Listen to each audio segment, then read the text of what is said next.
pessoas, eu sou a Aninha, sejam muito bem-vindos ao Historiando a Moda. May the 4th be with you. Hoje, 4 de maio, é comemorado o Star Wars Day e, como boa fã dessa saga, tem aula de História da Moda. Vou contar pra vocês a história da moda por trás de alguns dos figurinos que a gente vê em Star Wars. Peguei alguns dos figurinos mais conhecidos e que vocês mais gostam e expliquei quais foram as referências utilizadas na construção desses figurinos. E acreditem, tem muita referência interessante e tem um vestido rico e elaborado de diversos povos, períodos históricos ou acontecimentos importantes ao redor do globo. Foi uma aula introdutória em que eu peguei apenas alguns figurinos e expliquei inicialmente as referências, mas esse é um bom ponto de partida para vocês estudarem um pouco mais do vestuário de outros povos não europeus ao redor do mundo. Vamos lembrar que eu usei o termo moda com caráter didático, já que trata-se aqui de falar do vestuário. E com certeza o primeiro figurino que vem à mente de vocês quando eu falo de Star Wars é a roupa dos Cavaleiros Jedi, que foi inspirada, segundo o próprio George Lucas, que já deu várias entrevistas falando sobre isso, já teve vários documentários que se debruçaram sobre o figurino de Star Wars, na indumentária japonesa, nos samurais e nos membros da nobreza japonesa. Mas a gente consegue ver algumas imagens que vocês estão vendo que eu estou colocando aqui do lado, que mostram parte da indumentária japonesa desde o século X, mais ou menos até o século XVIII, que vai simular estas formas, volumes, proporções e inclusive o styling que é feito das roupas, que é extremamente semelhante àquele utilizado no vestuário japonês desses períodos. Isso tem a ver também com a composição dos personagens. Outro personagem que talvez seja o mais icônico e conhecido da franquia toda é o Darth Vader, que inclusive é o meu personagem favorito. Ele tem algumas inspirações na composição do seu figurino, que é tido por vários especialistas como um dos mais bem elaborados da história do cinema. Isso porque ele ficou tão emblemático e tão icônico que ele se tornou um símbolo para toda a saga. Esse capacete que vocês estão vendo aqui em cima, ele é inspirado nos capacetes que os samurais utilizavam. Eu vou colocar aqui do lado uma foto que vocês vão ver que é muito semelhante. O George Lucas se inspirou também nas máscaras utilizadas contra gás da Primeira e da Segunda Guerra Mundial e em roupas de motociclistas para compor esse figurino que se tornou um verdadeiro ícone da cultura pop. Mas vocês veem aí as multi-influências que existem na roupa do Darth Vader. O penteado mais famoso de todo o figurino de Star Wars, que são esses coques que a princesa Leia usa durante a saga, foram inspirados na Clara Rocha, que vocês estão vendo a foto mais aqui em cima que eu vou colocar, que foi da Revolução Mexicana.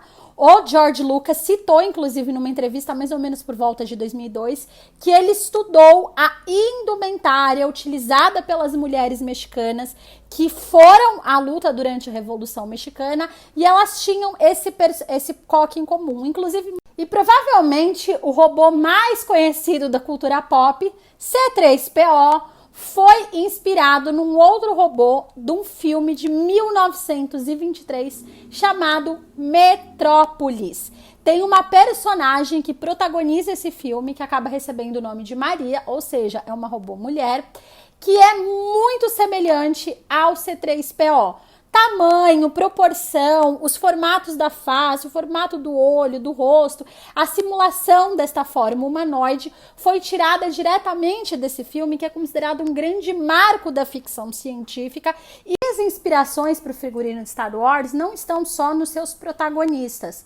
Os figurantes, o cenário, inclusive o exército dos Stormtroopers que vocês estão vendo aqui em cima também tem uma inspiração muito intensa. O George Lucas queria deixar muito claro essa batalha do bem contra o mal. Então ele fez uma crítica super contundente aos regimes totalitários, principalmente aqueles, por exemplo, fascistas do Terceiro Reich durante a Segunda Guerra Mundial, e ele se inspirou no vestuário, na sobriedade, na estrutura que existia desses regimes totalitários para criar o exército dos Stormtroopers.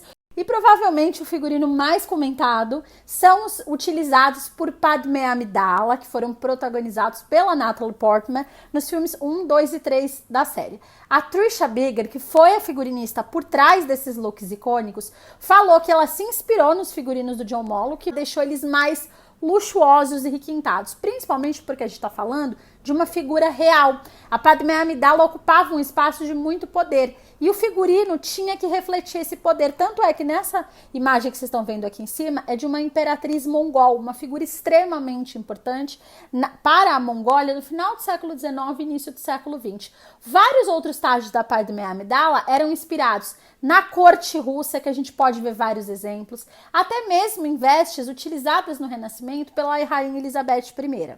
Acho que deu para ver quantas referências diferentes tem no figurino de Star Wars. Eu fiz aqui esse brevíssimo resumo, que é só um apanhado de algumas referências que vocês podem encontrar. Tem muito mais nos 9 filmes principais da saga, mas eu quis trazer também porque uma particularidade desse figurino me chama muita atenção, que é justamente a quantidade de referências que existem a culturas não europeias, que acabam sendo um pouco dominantes, principalmente por conta do processo colonizador, nos figurinos de sagas ou de produções audiovisuais que se tornam verdadeiros sucessos. De frisar também que trata-se de um figurino simbólico que não tem nenhum tipo de comprometimento com o período histórico retratado. E que, como um figurino simbólico, ele também tem um compromisso com ajudar e contribuir para contar a história, construir os personagens, assim como Darth Vader, enfatizar características da personalidade daquele personagem ou ajudar a criar o clima necessário para que aquela cena se desenrole.